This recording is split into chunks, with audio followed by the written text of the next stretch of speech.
અંકલેશ્વરની વાલિયા ચોકડી પાસેથી વિદેશી શરાબનો જથ્થો ભરી જતા આઈસર ટેમ્પોને ઝડપી 2 જણાની ધરપકડ કરી હતી। અંકલેશ્વર જીઆઈડીસી પોલીસ મથકનો પીઆઈ પીએલ ચૌધરીને આઈસર ટેમ્પો નવાપુરાથી વિદેશી શરાબનો જથ્થો ભરીને અંકલેશ્વર થઈને પસાર થવાનો હોવાની બાતમી મળી હતી। બાતમીના આધારે વાલિયા ચોકડી પાસે વોચ ગોઠવી હતી।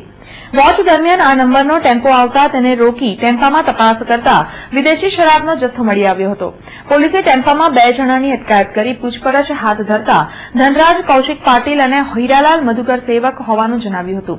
પોલીસે 5,92,000ની કિંમતની 4,184 નંગ બોટલ અને 3,50,000ની કિંમતનો આઈસર ટેમ્પો મળી કુલ 9,47,000નો મુદ્દામાલ કબજે કરી બંનેની ધરપકડ કરી ગુનો નોંધી વધુ તપાસ હાથ ધરી છે। 50 નાની મોટી બોટલો તેમજ કિંમત રૂપિયા 5,92,320નો તેમજ ટેમ્પાની કિંમત 3.5 લાખ ગણી કુલ મુદ્દામાલ 9,47,210ના કિંમતના તેમજ 2 આરોપી, એક આરોપી નામ ધનરાજ કૌશિક પાટીલ રહે ઉબન વલદામ તાલુકો સાગરી જિલ્લો ધુળિયા તેમજ આરોપી નંબર 2 હીરાલાલ મધુકર સેવડ રહે કાવથી ગામ તાલુકો સંગરી જિલ્લો ધુળિયા ગામને પકડી પાડેલ છે અને આગળની કાર્યવાહી ચાલુ છે।